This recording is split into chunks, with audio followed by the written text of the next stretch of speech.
హిమాలయ పరమ గురువులతో జీవనం. Living with the Himalaya masters. హిమాలయాల్లో ఆధ్యాత్మిక విద్య. ఉపోద్ఘాతం పండిత్ రాజారమణి తూగనాయిత్. శ్రీ స్వామి రామ తన పరిధిలోకి నన్ను 1976లో తీసుకున్నారు. ఆ రోజు నుంచి ఆయనతో నేను జీవించిన 20వ ఏళ్ల కాలంలో ప్రతి నిమిషము నేర్చుకున్నాను.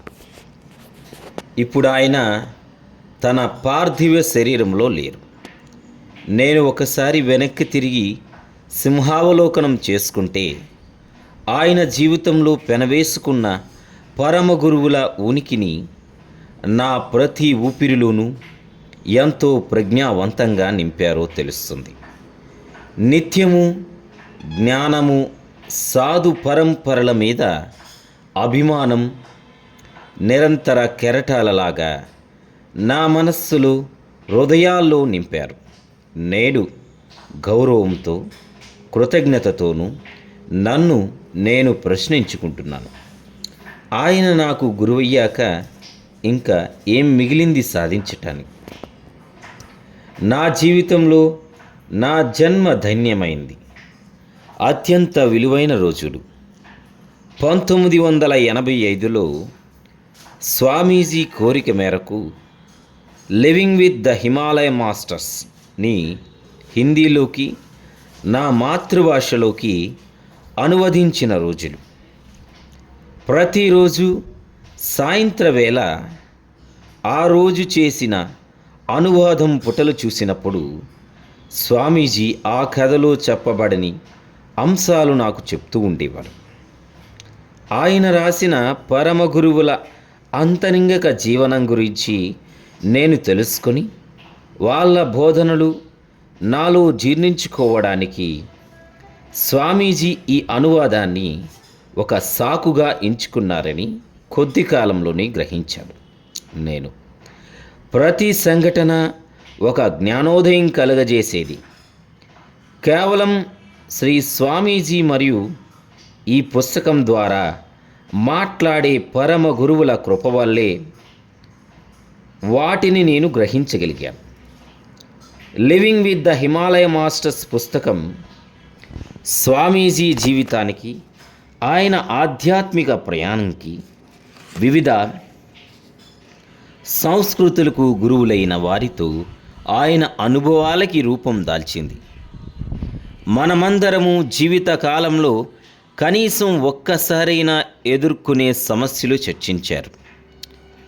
తన అనుభవాలని ఎంత తేలిగ్గా, ఎంత ఆప్యాయంగా వర్ణిస్తారంటే అవి మనలో ఒక భాగమవుతాయి.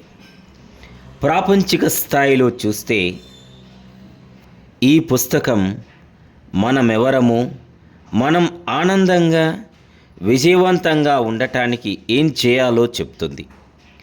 కష్టపడి పనిచేయటానికి, మన స్వీయ ప్రయత్నం మీద విశ్వాసం పెంచుకోవడానికి ప్రేరణనిస్తుంది. ఆధ్యాత్మిక స్థాయిలో చూస్తే అంతుపట్టని అంతర్భూతమైన ఆత్మతో పరిచయం చేస్తుంది. హిమాలయాల్లోని గుహల్లోనూ, ఆశ్రమాల్లోనూ, భారతదేశంలో సుదూర ప్రాంతాల్లోనూ, టిబెట్, నేపాల్, సిక్కిం, భూటాన్లోనూ దాగున్న ఋషులను చూపటం ద్వారా ఆధ్యాత్మిక పుస్తకాలు, ముఖ్యంగా స్వీయ చరిత్ర పద్ధతిలో రాయబడనివి, ఆ గురువుల అనుభవాలు, ఆధ్యాత్మిక ఫలితాలు మనలాంటి సామాన్యులకు అందుబాటులో ఉండవన్న అపోహనిస్తాయి మనకి తరచు. కానీ స్వామీజీ లీలలను, అంతుపట్టని ఆధ్యాత్మికతను పూర్తిగా భిన్నమైన కోణంలో నుంచి చూపిస్తారు. అది చదువుతుంటే ఆయన మనలో ఒకరు అనిపిస్తుంది. ఆయన ఒక పిల్లవాడు, అంతులేని చిలిపితనంతో. ఆయన ఒక యువకుడు, అంతులేని కుతూహలం, సాహసోపేతమైన ఉత్సాహంతో. ఆయన ఒక అన్వేషి, కొన్ని బలాలతో, కొన్ని లోటుపాట్లతో అచ్చు మనలాగే ఒక్కసారి అసలు గురువెవరో, మోసగాడెవరో తెలుసుకోలేకపోయేవారు. తంత్రాన్ని ఆధ్యాత్మిక సాధనగా పొరపాటు పడేవారు. ఒక సమయంలో ఉదాహరణకి మంత్రగాళ్ళు, తక్కువ స్థాయి తంత్రగాళ్ళ గారడీయ శక్తి, ఆకర్షణీయమైన జీవితం చూసి అటు ఆకర్షించబడి ఇంకో గురువు దగ్గర చేరడం కోసం తన గురువును వదులుకోవడానికి కూడా సిద్ధపడ్డారు. ఆయనలోని లక్షణాలు మనకి బాగా తెలిసినటువంటివి అవటంతో ఆయన జీవనయానం చదువుతుంటే అదేదో మన జీవనయానం గురించి చదువుతున్నట్టు ఉంటుంది. ఈ పుస్తకంలోని కథలు చదువుతుంటే ఆ పరమ గురువుల మీద కృతజ్ఞతలు వెల్లువై కురుస్తాయి మన హృదయం నిండా. ఎందుకంటే వాళ్ళ అపార ప్రేమని మనకి నిస్వార్థంగా పంచి, వాళ్ళు మాత్రం జనబాహుల్యానికి దూరంగా వాళ్ళ చేత గుర్తింపబడకుండా మిగిలిపోయారు. వాళ్ళలో స్వామీజీ ఒకరు. ఆయన మా మధ్య నివసించినప్పుడు ఆయన ప్రసంగాలు చేశారు, పుస్తకాలు రాశారు, పెద్ద ధార్మిక సంస్థలను నెలకొల్పారు. కానీ అతి తక్కువ మందిని మాత్రమే ఆయన ఆధ్యాత్మిక స్థాయికి గుర్తించగలిగాం. ఆయన జీవన చరమాంకంలో ఆయన దగ్గర ఉన్న వాళ్ళు, చూడగలిగిన కళ్ళు ఉన్న వాళ్ళు తెలుసుకోగలిగారు. ఆయన పుస్తకంలో వెలిబుచ్చిన ప్రతి అగోచరమైన సాధనలో ఆయన ఆరి తీరారాయనని, కానీ వాటిని ఎప్పుడు ఎలా సాధన చేశారన్నది వాళ్ళకి ఎన్నడూ తెలియదు. స్వామీజీ లీలలను నమ్మటం ఇష్టపడేవారు కాదు, కానీ ఆయన జీవితంలో ప్రతి క్షణం లీలామృతమే.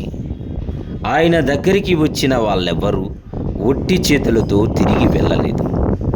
ఆయన కానుకల రకరకాల రూపాలతో, ఆకారాలతో, బరువులతో ఉండేవి.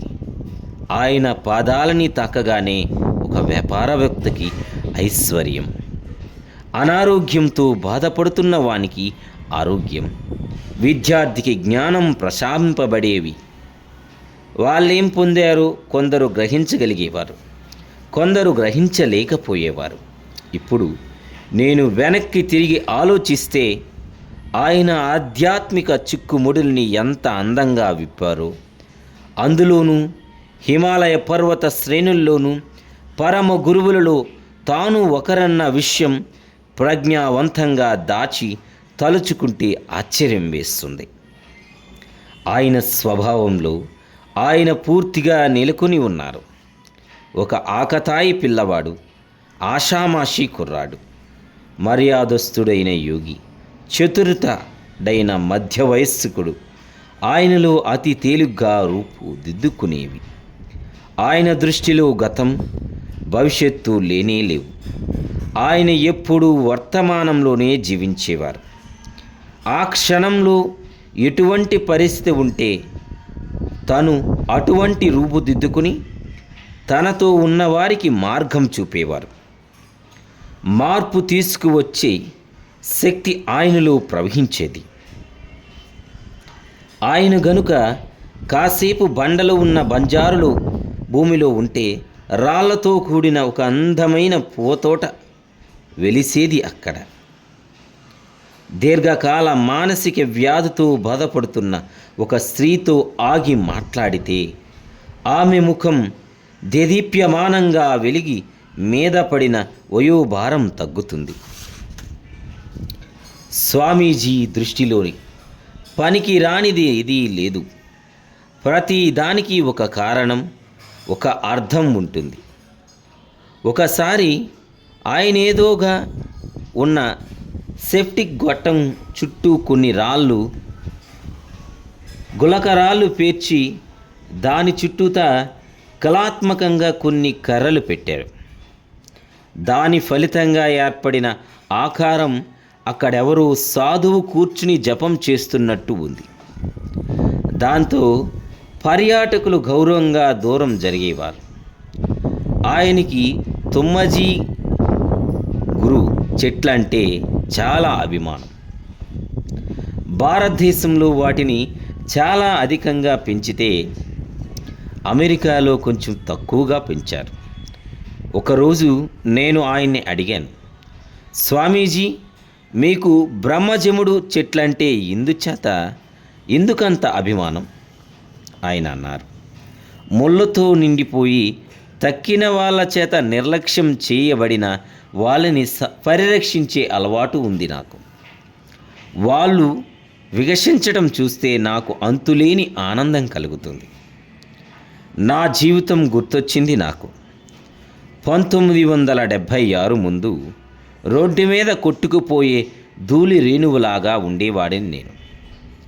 తరువాత ఒకరోజు స్వామీజీ నన్నొక జీవించే పొడిగా మార్చారు. యోగులు పెంపొందించే పూలతోటలో నేను కూడా ఒక అంతర్భాగంగా అయ్యాను. ఆయన ప్రేమపూరిత స్పర్శ వల్ల ఈ అద్భుత పుస్తకానికి ముందు మాట రాసే గౌరవం, అదృష్టం నాకు కలుగజేశారు. కానీ అలా చేసే నా యత్నం ఒక తోటమాలిని అతని సామర్థ్యాన్ని వర్ణించటానికి పూనుకున్న ఒక పువ్వు ప్రయత్నించటంలా ఉంటుందని మీరు గ్రహిస్తారని ఆశిస్తున్నాను. ఆ సామర్థ్యం పువ్వు అవగాహనకి మించి ఎన్నో రెట్లు ఉంటుంది. కానీ నేను స్వామీజీ నుంచి ప్రత్యక్షంగా నేర్చుకున్న దాన్ని బట్టి, ఆయన సాధన చేసిన ప్రదేశాలకు వెళ్ళి ఆయన గురించి నేర్చుకున్న దాన్ని బట్టి చూస్తే ఈ పుస్తకంలో చెప్పిన కథలు కేవలం ఐస్బర్గ్ అంచుని సూచిస్తాయి అంతే అని మాత్రం నమ్మకంగా చెప్పగలను. లివింగ్ విత్ ద హిమాలయ మాస్టర్స్లో ఒక ప్రత్యేకత ఉంది. దాన్ని నేను లెక్కలేనన్ని సార్లు చదివి ఆలోచించాను. దాని గురించి ప్రతిసారి కొత్తగా ఏదో ఒకటి దొరికేది.